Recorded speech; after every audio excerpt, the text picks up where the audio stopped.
Mashiach, que signifie d'abord le mot Mashiach? Mashiach, Messie en français. Personne ne sait en français ce que veut dire Messie. Ça vient de la racine Mashiach, du mot Mashiach en hébreu, qui signifie en fait Mashiach qui a été oint. L'imshoach, c'est oindre, qui a été oint, Mashiach. Tous les rôles de très haut niveau dans le cas du peuple juif ne peuvent être pratiqués que par quelqu'un qui a été oint par une huile d'onction dont la recette est marquée dans la Torah. Dans la Torah, comment on fait cette huile? On prend de l'huile, on prend certains parfums, certaines herbes comme ça, on fait macérer l'huile dedans, après on prend cette huile-là, et il faut qu'il y ait exactement 250 de kidas, 250 de kinamon, etc. De tout, c'est marqué exactement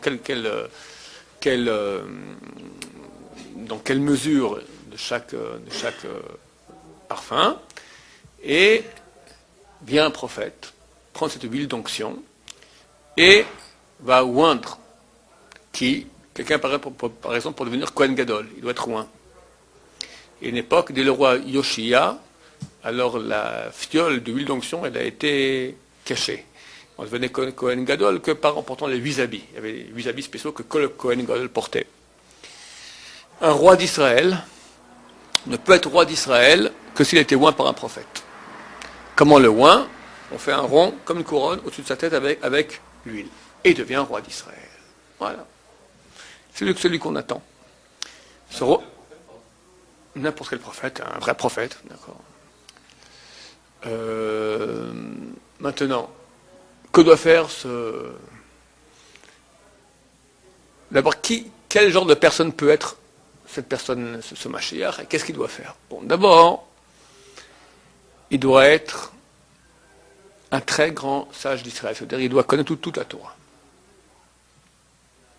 Faire attention, les asiles de fous sont remplis de gens qui se prennent pour le Mashiach. C'est une des maladies les plus fréquentes psychiatriques ici en Israël. Syndrome Mashiach, comment on appelle ça, maniaco-dépressif, très souvent ils se prennent pour le Mashiach. Et toutes les petites filles sont toujours convaincues que leur papa est le Mashiach aussi. Il ne faut pas que le papa, un beau jour, il se prenne au sérieux. Alors un truc déjà qui règle beaucoup de problèmes, Mashiach ressort toute la Torah. Toute la Torah. La Torah écrite, Torah orale, la Gemara bavlite, babylonienne, de Jérusalem, les poskim, les Rishonim, Rosh, Sharif, Rambam, Rashba, etc., Achronim, Shulchan Aruch, Kabbalah, tout. Il y en avait un. Comment je sais ça? Ça, c'est le Rabbi Sion Abashol qui m'a dit, parce que je parle avec lui beaucoup du Mashiach, ça a touché un sujet qui m'intéresse beaucoup. Il m'a dit qu'il doit faire toute la Torah. Et un jour, on parlait d'un grand tzaddik, Baba Meir. Baba Meir, c'est le fils de Baba Saleh. Et il m'a dit, il savait toute la Torah. Quand il est décédé, Baba Meir, un des grands rabbins de Bnei Brak, le Rav Wozner, je crois, le Rav Karadesh, je ne me souviens plus, est venu faire son oraison funèbre. Baba Meir, c'est un baba d'abord. C'est en Djellaba, c'est le Maroc. Rav Karadesh Bnei Brak, c'est l'antithèse, c'est un Esquimau avec un Noir d'Afrique, d'accord? Ça n'a strictement rien à voir ensemble. Ils n'ont pas compris qu'est-ce que vient le Rav Wozner ou Rav Karadesh qui vient faire l'oraison funèbre de Baba Meir. Alors, il raconte qu'après la Shoah, il y a eu beaucoup de cas de femmes agonotes. C'est des cas terribles où une femme, le mari a disparu. Il n'y a pas de témoignage, personne n'a vu le corps mort. Alors on a un doute que peut-être le mari il est vivant, mais il est parti avec Ingrid. Et il est vivant quelque part. C'est des choses qui sont très fréquentes. Il y a eu un cas dernièrement aussi, il y a eu beaucoup de cas de agonotes, et c'est les Twin Towers. D'accord? T'as John, qui est marié avec Rachel. Rachel qui est juif, John aussi il est juif. Mais John, Rachel lui casse les pieds depuis pas mal de temps. Il travaille près des Twin Towers. Et hop, il apprend que c'est des couple, il ferme tous les contacts. Il est parti avec Conchita au Mexique. Parce que Conchita, il raconte depuis pas mal de temps, mais il ne voulait pas donner les divorces et machin. Hop, bonne affaire. Donc, maintenant, si on autorise Rachel à se remarier avec Moshe, elle a compris que John, c'est pas ce qu'il fallait se marier avec Moshe. Moshe, il se marie avec une femme qui est mariée. Donc, c'est un adultère. Donc, les enfants sont des mamzerim. Un mamzer ne peut pas se marier avec un juif normal qu'avec une mamzeret aussi, avec une mamzer au féminin. C'est un travail terrible. Donc, pour éviter ce genre de cas, on doit analyser bien, est-ce que cette femme-là, on l'autorise oui ou non à se remarier. Et les rabbins font tout pour essayer de la remarier, parce que sinon c'est terrible. Non seulement elle est veuve, elle ne peut pas se remarier. C'est des cas terribles. Donc ce sont vraiment les top niveaux du peuple d'Israël, les plus grands. Plus un rabbin il est grand, plus ses épaules sont larges pour autoriser. D'accord? Je ne fais pas un petit comme moi ou un autre, allez, comme ça, allez, je t'autorise, comme ça. C'est peut-être adultère, c'est très grave. Donc il faut les plus grandes épaules du peuple juif, c'est eux qui s'occupent de cela. Le Rav Karlitz, après la guerre, avait beaucoup de dossiers comme ça, qui sont des dossiers épineux, difficiles. Ils ne s'en sortaient pas. Et les femmes attendent. Ils cherchaient s'il n'y avait pas un Talmid Chacham, un grand sage d'Israël qui pouvait l'aider. On lui dit, écoute, va voir Baba Meir. Baba Meir, ouais, c'est un grand Talmid Chacham, mais il refusera, insiste. Bon, il va voir Baba Meir. Moi, trompé, moi je fais Rock l'Israël, un peu Chumash, Rashi, comme ça. Au revoir, monsieur. Karlitz insiste. Il a accepté. Raconte le Rav Karlitz, il a accepté, mais à une condition, que je lui promette, que je dévoile à personne jusqu'au jour de sa mort, que j'aidais à faire ces dossiers-là. Il voulait garder l'anonymat complet. Tout dans l'humilité. Ma chère, pour des raisons qu'on est en train d'exposer ici, doit tout faire très caché. Parce que c'est une lumière énorme. Si maintenant le côté négatif qui est présent, on voit une lumière énorme, il va l'empêcher. Il doit se cacher. Là, en l'occurrence, ça s'est su quand même. C'est su après sa mort. Alors, et bien le Rav Karlitz, il dit, voilà, maintenant je viens, maintenant il est décédé, je suis en face de son corps, et je vous dis qui il était. Et je témoigne qu'il connaissait des responsa du Rashba entièrement par cœur. Les responsa, c'est des tchouvot, d'accord, des responsa. T'en as des centaines de milliers. C'est par cœur. Pas des centaines de milliers. Mais bon, tu as le Rashba, tu as beaucoup de responsa.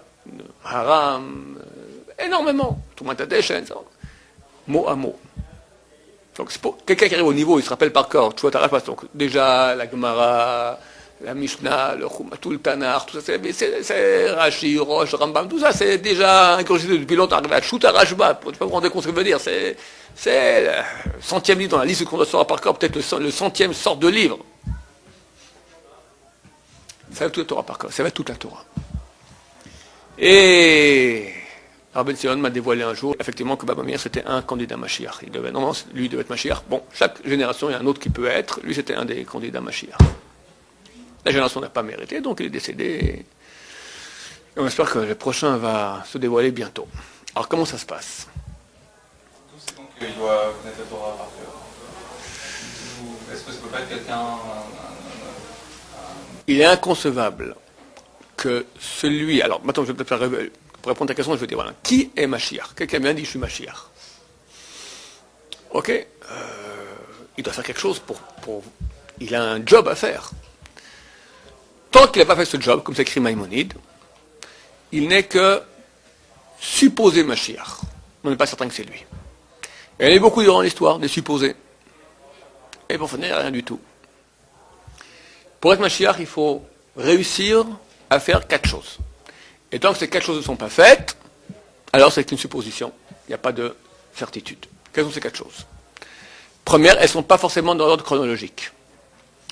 Première, ramener tous les juifs en terre d'Israël. L'agence juive essaye, elle n'arrivera pas. Et même, je crois, autant qu'ils descendent qu'ils montent. Deuxième, construire le temple de Jérusalem à l'endroit du temple. Troisième, pratiquer et gagner les guerres de Gog ou Magog. À la fin des temps, une union des peuples contre le peuple d'Israël au sujet de Jérusalem. Ils viendront du nord. Des peuples énormes contre nous, rien du tout. Et là, Mashiach il y aura des guerres, et il doit gagner ces guerres. Quatrièmement, la finalité, faire en sorte que tous les juifs étudient la Torah. Pour faire cela, lui-même doit être un grand Talmid Chacham. tu ne connais pas toute la Torah, et tu viens me dire, m'enseigner toute la Torah, qui es-tu? Donc c'est pour ça que nous savons qu'il doit connaître toute la Torah. Pardon? C'est pour ça que Rabbi Aki, la question que tu poses, c'est Bar Korva. Donc Bar Korva, c'est lui qui a fait la révolte contre Adrien en 135 de l'ère vulgaire. Rabbi Aki a cru qu'il serait Mashiach. Après, il a appelé Bar Koziva. Non, tu m'as déçu. Parce que je vois que tu n'es pas dans le sens qu'il faut. Oui. Ça se peut que quelqu'un qui peut être Mashiach, il commence déjà deux choses à faire et il loupe la troisième ou la quatrième. Non, s'il n'a pas réussi les quatre, c'est pas lui. Oui, mais pendant qu'il fait Bon, c'est déjà pas mal. Arriver à faire que du jour en d'Israël, quand se tombe de Jérusalem, c'est déjà très très costaud, hein. On sera content. Alors on dit qu'il y a deux Meshichim. Mashiach ben Yosef, Mashiach ben David. C'est que dans la famille de Yaakov Avinu, il y avait deux mères, Rachel et Léa. Le fils aîné de Rachel, c'est Yosef. Le fils aîné de Léa, c'est Rouven. Mais Rouven perd le droit d'aînesse parce qu'il a mélangé les lits de son père.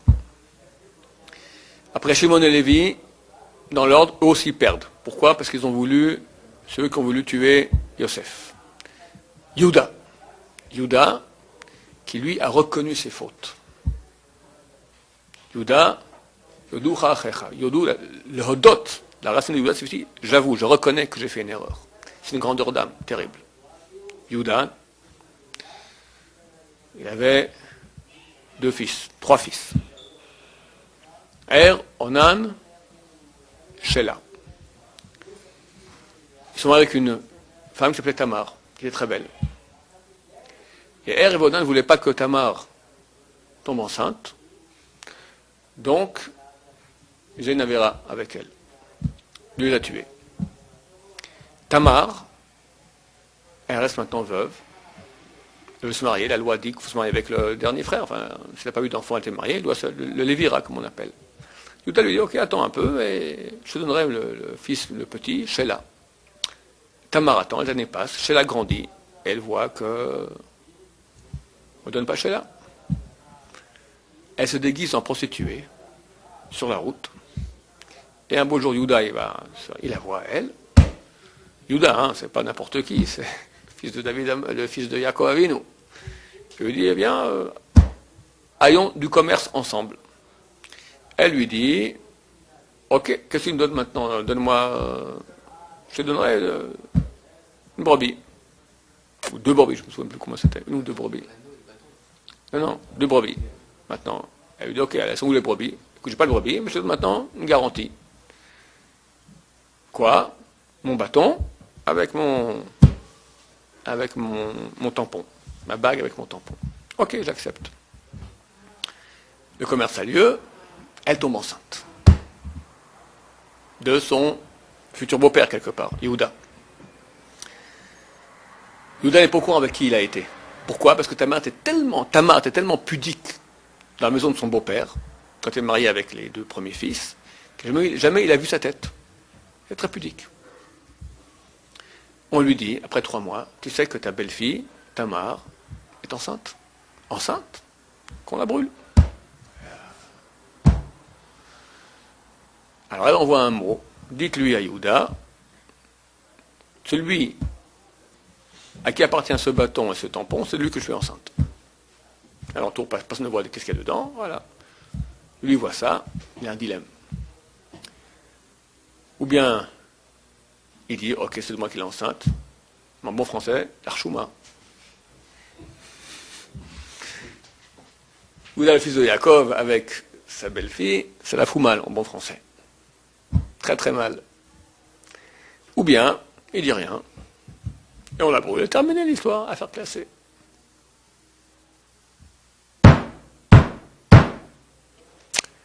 Yehuda reconnaît. Tzadka. Elle a raison, Mimeni, de moi elle est enceinte. Ton homme droit, Emet. Et Tamar Elle est aussi bien que lui, parce qu'elle n'a pas dit que tu ne vas pas aller regarder celui que je suis enceinte. Elle dit comment je vais lui faire honte en public. Qui décide, lui? S'il décide de ne pas dévoiler, je vais au feu. De là, on dit Chazal, Noach lo l'Adam, c'est plus agréable à l'homme, agréable, de jeter au feu que de faire honte à son prochain. C'est facile de faire honte. En public, hey, toi, tac, il rougit. Chazal dit, c'est une poussière d'assassinat, faire rougir quelqu'un, comme tu le fais saigner.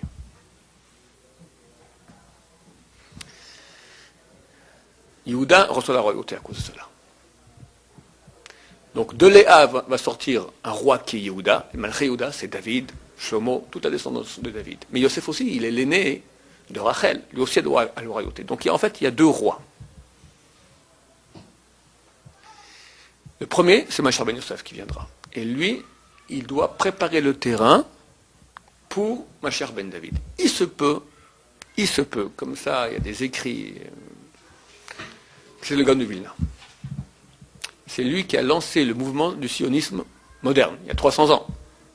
Lui m'a voulu venir en terre d'Israël, il n'a pas pu, mais ses élèves sont venus, c'est eux qui ont fait la première aliyah. La première aliyah, c'était les élèves du Gaon de Vilna.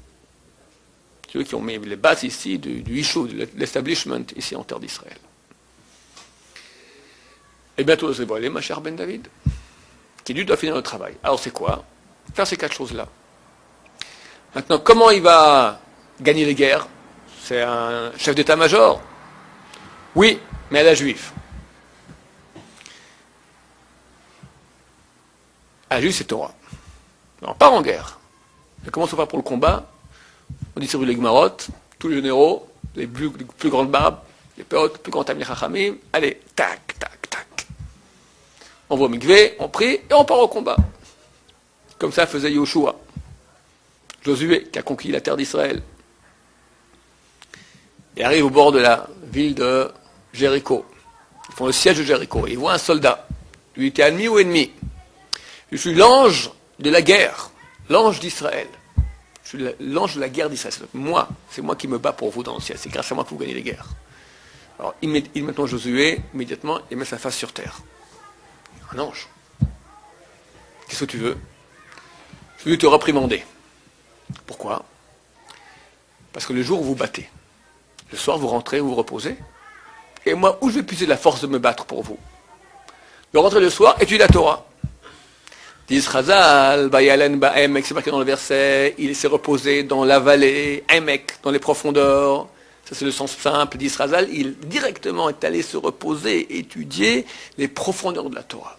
Il a pris toute son armée, allez, distribuer les Gmarot, on commence, Rabbi Keveger, Tosfot, Rashbo, etc. Et comme ça on gagne la guerre. Et comme ça il fera Mashiach. Donc Mashiach aura une chose supplémentaire qu'il n'y avait pas Yoshua. C'est marqué, c'est un des signes de reconnaissance, Bisfatav Yamit Racha. Avec ses lèvres, il tuera le Racha, le mécréant. Le cri qui tue, vous connaissez?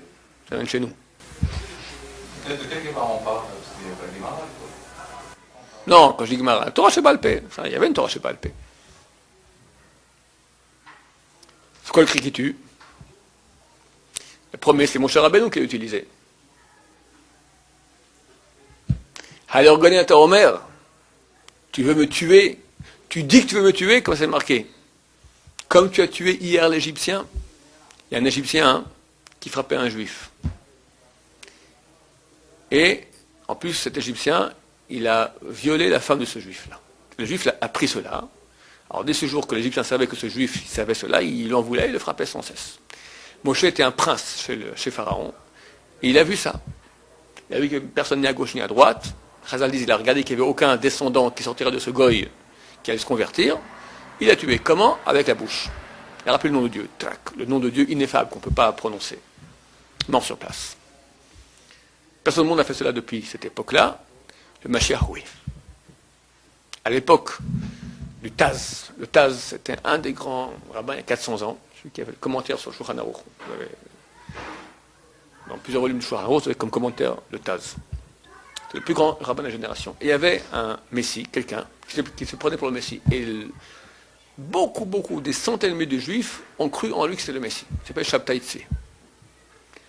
Qu'on peut dire sur lui, il marche mort, que ce nom soit effacé. C'est un des grands Réchaïm du peuple d'Israël. Qui a commencé son périple ici à Gaza, et qui avait un prophète. Lui, il est venu, je me souviens, d'Égypte. Après, il est allé à Gaza, et là-bas, il y avait un autre, qui prenait aussi pour le Messie. Et les deux commencent à se bagarrer, les deux, qui va être le Messie? Moi, non, moi, non, moi, non, moi. À la fin, c'est Shabtai Tzvi qui a vaincu, et l'autre a dit, ok, alors moi je serai ton prophète. Et il allait, Nathan Azati, Nathan de Gaza, il allait, il faisait la campagne de pub. Et les Juifs miskenim, ils c'était environ un siècle après le Girouch Sfarad, l'expulsion d'Espagne, ça allait très mal, on attendait que le Messie vienne. Et tout le monde y a cru. Et il faisait des miracles, il avait un pouvoir énorme, ce Shabtai Tzvi. Le Taz envoie son fils aller vérifier, dis-moi comment il est. Le fils revient et dit, papa, extraordinaire. Les gens qui sont venus d'une ville où il y avait un décret. Il y avait un rachat là-bas, un mécréant, le maire de cette ville, qui a fait un décret contre les Juifs, terrible. Ils ont dû le voir, j'étais présent. Et il a dit, de même que maintenant, je déracine ce morceau d'herbe du sol, de même que ce mécréant maintenant soit déraciné de sa source de vie. Et la délégation a vérifié, le même moment, il est mort. Le Taz a dit, ok, c'est pas Mashiach, c'est bon.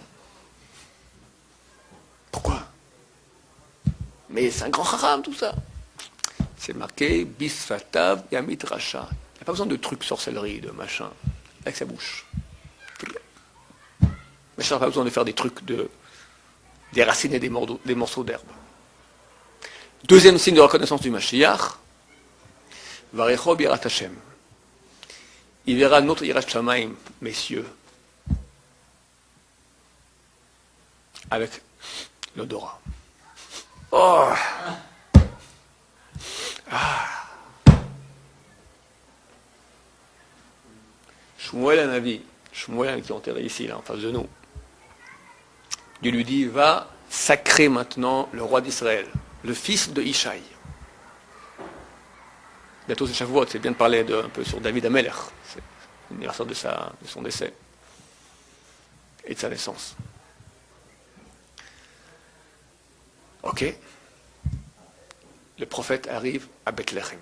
Ishaï, c'était le tzaddik de la ville, descendant de Yehuda, direct. Vient le prophète, qu'on lui fait une délégation d'honneur, de réception. Il dit, je veux voir Ishaï. Ishaï vient, le grand tzaddik, il dit, je suis venu sacrer ton fils, roi d'Israël.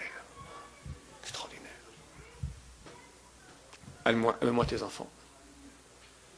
On m'a dit, Dieu ne m'a pas dit lequel. Je vais voir. Fais rentrer le fils aîné. Eliav. Shmuel voit ça, il se lève devant lui. Voici le Mashiach Hashem, le Messie de Dieu. Il voit, c'est pas comme nous on voit, un prophète. Donc il voit tout, l'intérieur, ce que tu veux. Scanner. Tzadik Gamour. C'est un Tzadik Gamour. Dieu lui dit, même en tant que prophète, mon cher, tu es un être humain, toi tu vois avec les yeux, moi je vois avec le cœur.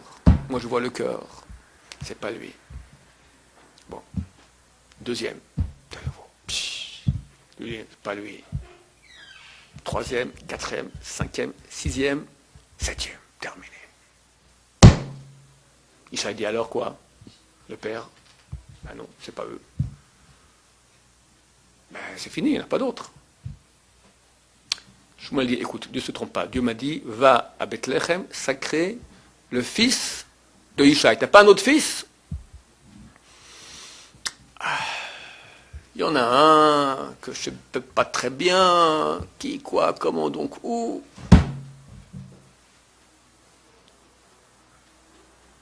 David. Adonenu, notre maître, David Amelech, le roi David. Comment ça se fait? David était descendant. Ishaï avait une femme qui était descendante de Ruth. Ruth était une convertie moabite, de Moab. Alors, il est marqué dans la Torah qu'on ne peut pas se marier avec un converti moabite.